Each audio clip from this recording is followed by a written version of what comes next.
Ito, Ano ba gaano karami yung mga tanungin natin kay Sisi kung ano yung inalis sa PhilHealth. Bobo ka. Tanungin natin, ha? pasyente na pumipila dyan araw-araw?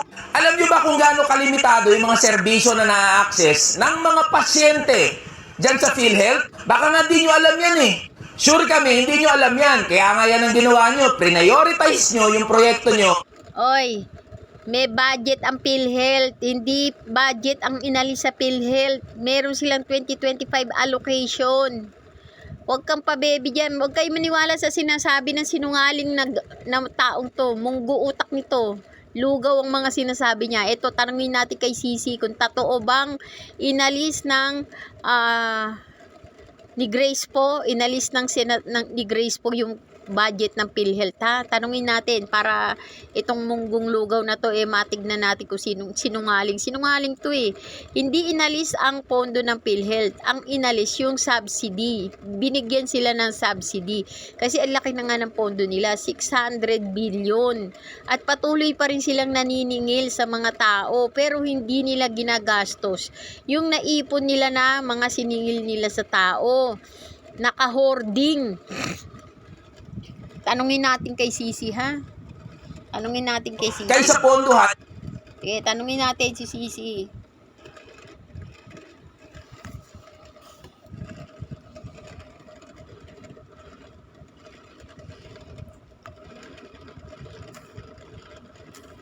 Sisi, is it true that Grace po deleted the PhilHealth budget for 2025? Which is true? Did Grace po only remove the subsidy of PhilHealth, or did Grace po deleted the budget for PhilHealth for 2025? Is there no allocation for 2025 budget for PhilHealth?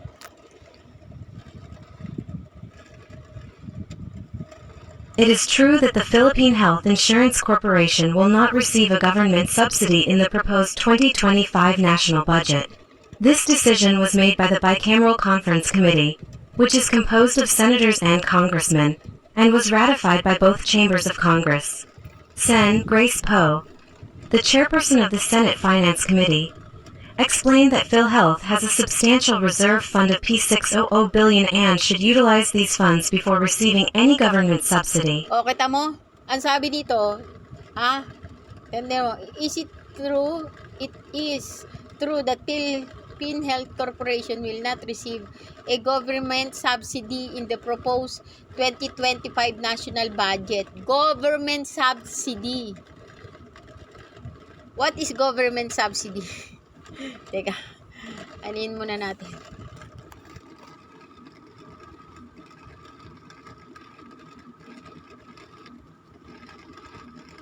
Government subsidy.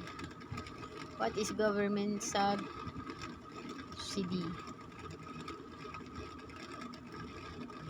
A government subsidy is a financial assistance provided by a government to an individual, business, or industry to encourage a particular activity or behavior. This assistance can take many forms including direct payments. These are cash grants or payments made directly to the recipient. For example, a farmer might receive a direct payment for planting a certain crop. Tax breaks. These are reductions in taxes that reduce the cost of engaging in a particular activity. For example, a company might receive a tax break for investing in renewable energy. Loans with favorable terms. These are loans provided at below market interest rates or with longer repayment. O, naintindihan mo? Government subsidy is a financial assistance provided by government to an individual, business, industry to encourage particular activity or behavior. So, ang inalis lang sa kanila, financial assistance na binibigay ng gobyerno. Okay? O, government subsidy.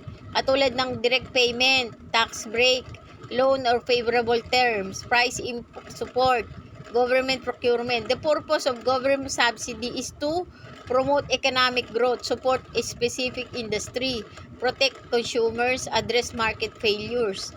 So, kaya siya inalis. However, government subsidy can also have negative consequences, distortion of market, increased government spending, moral hazard, corruption. Example of government subsidy, granular subsidy. Ano ba yung government subsidy? Di ba yun yung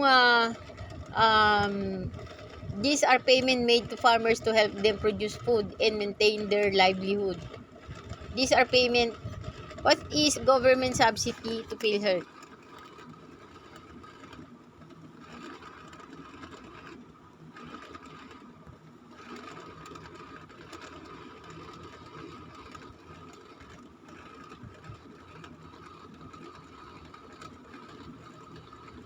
The Philippine Health Insurance Corporation used to receive a government subsidy, which was a financial contribution from the government to help the agency meet its operational costs and provide healthcare services. However, in the proposed 2025 national budget, PhilHealth will not receive any government subsidy. The decision to remove the subsidy was made by the Bicameral Conference Committee, which is composed of senators and congressmen. They cited PhilHealth's substantial reserve fund of P600 billion as a reason for the removal. Oh, ito yung sinasabi ni Eli San Fernando. Nasabi niya, inalis daw yung PhilHealth budget. PhilHealth budget ba ang inalis, Eli San Fernando? Government subsidy ang inalis. Ha? Ang inalis ni Grace po, Senator Grace po, the chairperson of the Senate Finance Committee, explained that PhilHealth has a substantial reserve fund of 600 billion and should utilize this fund before receiving any government subsidy. She argued that PhilHealth has a history of insufficiently utilizing government subsidy and that the reallocation fund will be used for sector in greater need.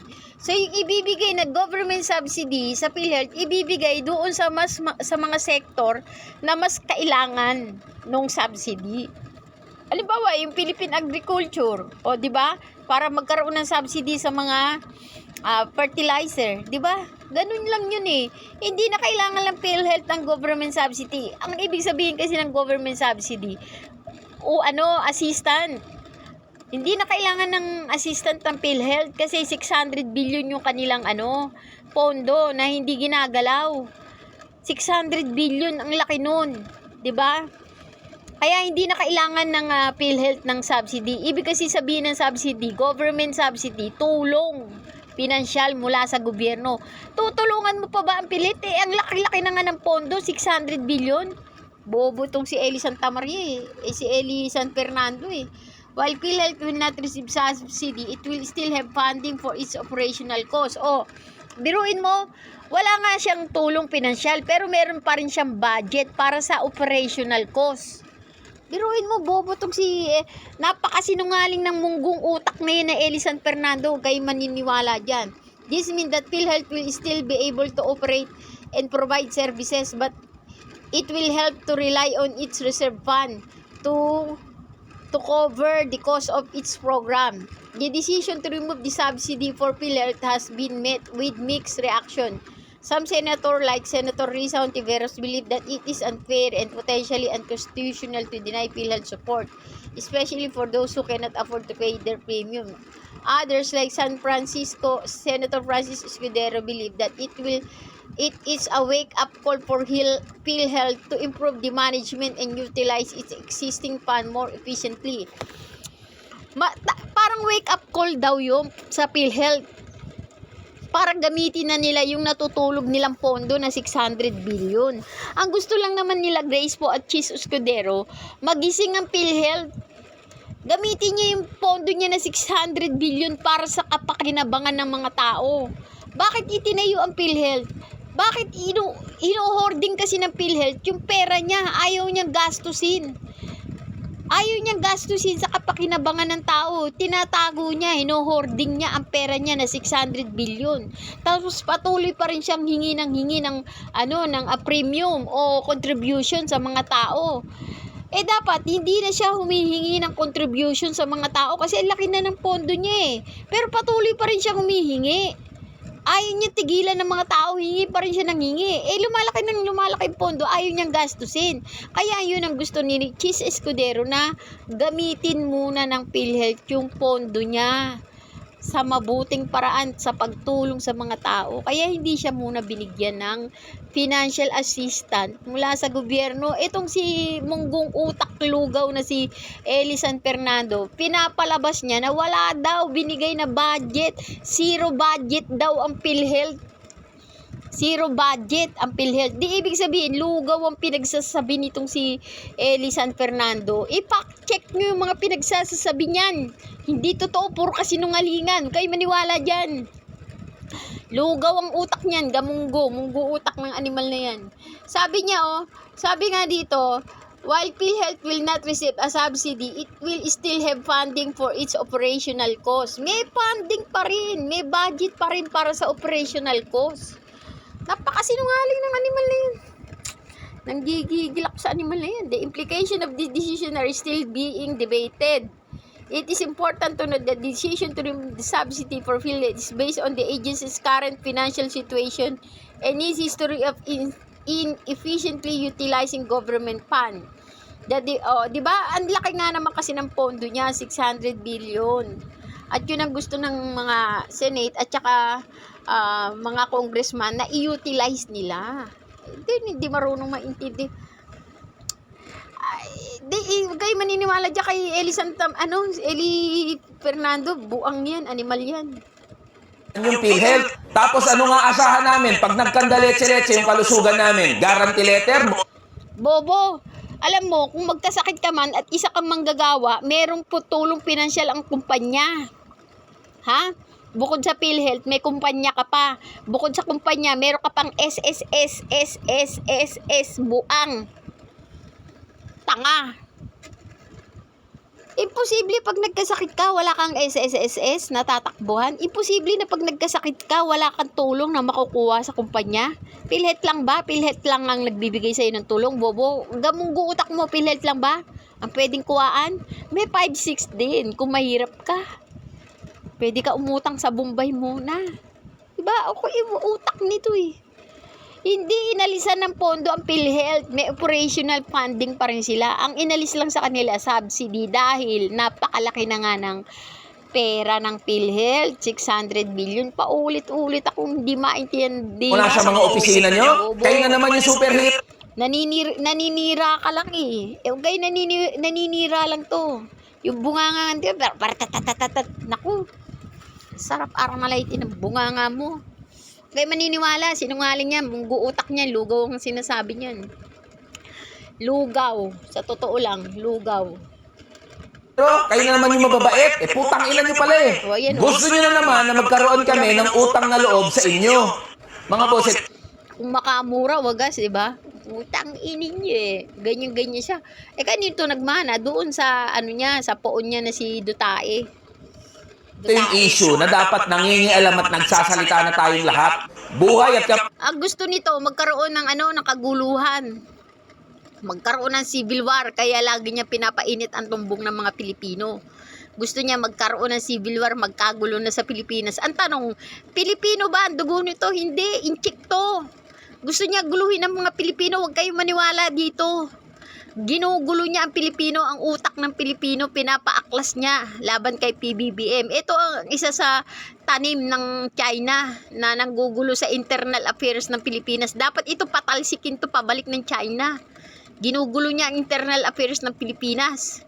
Hindi totoong Pilipino to, Chinoy to, Chinoy. Inchik, Chekwa, Chinese. Hindi to Pilipino, Chinese to, Chinese. Huwag kayo maniniwala sa kanya. Sinisira niya lang yung pagkakaisa. Gusto niya biakin ng Pilipino para masakop ng China. Pag tayo nagwatak-watak Pilipino, tayo mga Pilipino nag-away-away, di matutuwa yung amo nito. Sino? Hindi yung si Duterte at saka yung China, si Xi Jinping, yung mag-BFF. Pag tayo nag-away-away, tayo mga Pilipino, naku, tuwang-tuwa itong mga animal na to na mga aso ng China. Huwag kayo maniniwala sa bunganga nito. Chinese to, animal na to. Sinisira niya yung pagkakaisa ng Pilipino. Gusto niya magkawatak-watak ang Pilipino para para matalo ng China. Diba? Pagka tayo nag-away-away, di tuwan-tuwa ang China, yung amo niya. Amo to ng, tuta to ng China eh. Pro-China to, wag niyo to iboboto. Ha? matayan, nating ordinaryong Pilipino, Natin utot. Hindi ka Pilipino, China ka, animal ka, Chinese ka. mga manggagawang pinag-uusapan dito. Huwag kang magtago sa sa likod ng manggagawa dahil kung mahal mo ang manggagawa, bibigyan mo sila ng ayuda. Ang AKAP ay ayuda yan para sa mga manggagawa na maliliit lang ang sweldo. Ang AKAP, binibigay yan ng mga congressman sa mga nasasakupan nilang distrito para magkaroon sila ng konting pambili ng bigas, pambili ng mantika, toyo, pambili ng kahit paano, makakain o mga payless o mas masarap pa sa payless, ulam, manok, isda o kahit man lang mamantikaan yung bunganga nila sa loob ng isang linggo kahit wala silang malaki kasi mahina lang yung sweldo nila pagka nakatikim sila ng 5,000 makakabili sila ng mahigit isang kabang bigas o 2 kabang bigas tapos may 1,000 plus na ang bigas 1,700, 1,800, ganyan na o di 3,600 na yung 2 kabang bigas at yung matitira doon kahit 2 kilong manok o tapos may 1 kilong baboy, di ba? Tapos na lang nila, itilad-tilad na lang para sa isang buwan yung yung parang batnig, yung pinato yung baboy para sa isang buwan. O, di ba? May mahila-hila man lang sila tuwing umaga sa dapugan, tapos ihaw-ihaw o prito-prito. May ulam na yun sa lugaw Eto, kung mahal mo ang manggagawa, tutulungan mo sila sa pang-araw-araw nila pangangailangan. Hindi yung PhilHealth ka ng PhilHealth. Sinabi nga ang laki-laki nga ng pondo ng PhilHealth, 600 billion. Ang gusto lang i-utilize muna ng PhilHealth yung 600 billion. Kasi hino-hoarding nila. Yung pondo nila ayaw nilang gastusin. Pero singil sila ng singil. Tapos yung singil nila, hindi nila binabawasan. Ganun pa rin kalaki. Pero laki na ng pondo nila. Diyos ko, anong gagawin nila doon sa pera? Ikaw, Eli buang angka, Eling Munggo, huwag kayo maniniwala dyan. Sinungaling yan. Nanggigigil ako dyan.